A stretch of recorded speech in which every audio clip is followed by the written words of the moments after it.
विधायक की बधाई पोस्ट पर मचा बवाल। सिंधी समाज को लेकर की थी पोस्ट। पाकिस्तान से आए शरणार्थी कहने पर समाज ने जताई नाराजगी।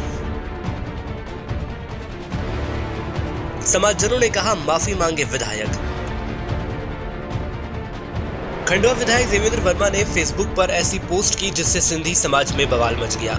दरअसल प्रदेश की भाजपा सरकार के द्वारा वर्षों से लंबित पट्टों की मांग का निराकरण किए जाने पर खंडवा विधायक देवेंद्र वर्मा ने फेसबुक पर सिंधी समाज को बधाई देते हुए एक पोस्ट की जिसमें लिखा हुआ था कि पाकिस्तान से आए सिंधी समाज के शरणार्थियों को मिली सौगात। इस पोस्ट के बाद समाज ने आपत्ति जताते हुए विधायक से माफी मांगने की बात कही। फेसबुक पोस्ट में पाकिस्तान से आए हुए शरणार्थी सिंधियों समाज का राष्ट्र का उपयोग किया गया। विधायक देवेंद्र वर्मा ने लिखा कि मध्य प्रदेश में पाकिस्तान से आए सिंधी समाज के शरणार्थियों को माननीय मुख्यमंत्री शिवराज सिंह चौहान द्वारा पट्टे वितरण किए जाने की घोषणा की गई।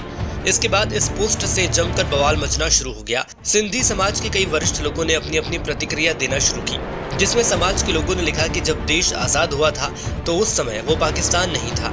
हम सिंधी समाज के लोग हिंदुस्तान के एक भाग में रहते थे जो विभाजन के बाद पाकिस्तान कहलाया। इस प्रकार की भाषा सिंधी समाज के लिए उपयोग करना अनुचित व असंवैधानिक है। हम शरणार्थी नहीं पुरुषार्थी हैं। हमने इस देश की खातिर अपना सर्वत्र न्यौछावर किया है। नाराजगी जताते हुए समाजजन ने कहा कि आपका व सरकार का हमको शरणार्थी कहना समाज का अपमान है।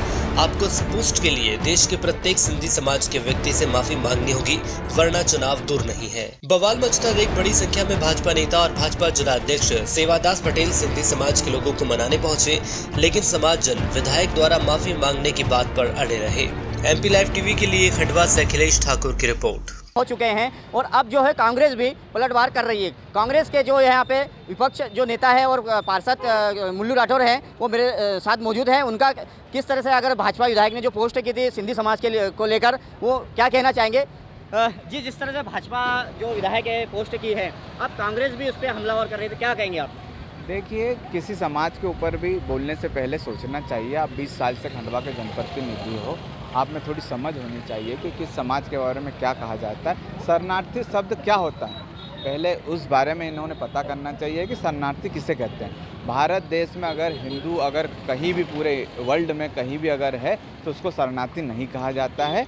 और अगर आप उनको पट्टा दे भी रहे हो तो कोई एहसान नहीं कर रहे हो। बाकी सरकारों ने भी उनको पट्टे दिए, लेकिन कभी भी ऐसे शब्दों का उपयोग नहीं किया जिससे किसी समाज को आघात पहुँचे और किसी समाज को सड़कों पे उतर के उसको विरोध करना पड़े। कहीं ना कहीं इन्होंने बहुत गलत टिप्पणी करी थी। इसमें सिंधी समाज में बहुत आक्रोश था, उन्होंने इसको लेकर ज्ञापन भी दिया है। और आप देखिए कि इसको 24 घंटे हो गए इस पोस्ट को डले हुए, उसके बाद भी इतना विवाद होने के बाद भी देवेंद्र वर्मा जी माफ़ी मांगने के लिए तैयार नहीं है। तो ये किस घमंड में है, इनको माफ़ी मांगनी चाहिए। सार्वजनिक अगर इन्होंने अपनी पोस्ट डाली है और ये बोल रहे हैं कि मेरे से गलती हो गई है तो उस गलती की इन्होंने माफ़ी मांगनी चाहिए, ताकि ये जो मैटर है इतना तूल नहीं पकड़े और जिनकी भावना आहत हुई है उनको भी अच्छा लगे कि कम से कम इन्होंने माफ़ी तो मांगी, लेकिन वो टच से मच नहीं हो रहे हैं। हर व्यक्ति उन्हें समझाने जा रहा है, उसके बाद भी वो पोस्ट डिलीट करके उसमें शब्द चेंज कर दिए हैं, लेकिन उन्होंने माफ़ी अभी तक नहीं मांगी है। अब देखा जाए कि खंडवा में जो है सिंधी समाज के सभी युवा और कई लोग भड़क चुके हैं और आक्रोशित हैं। वहीं कांग्रेस भी अब हमला करने के लिए पूरी तैयारी में है, क्योंकि नज़दीक जो 2023 जो विधानसभा चुनाव पास में ही हैं। खंडवा से अखिलेश ठाकुर, लाइव टीवी से। MP लाइव टीवी आपको रखे अपडेट, सच जो हम आपको बताएंगे।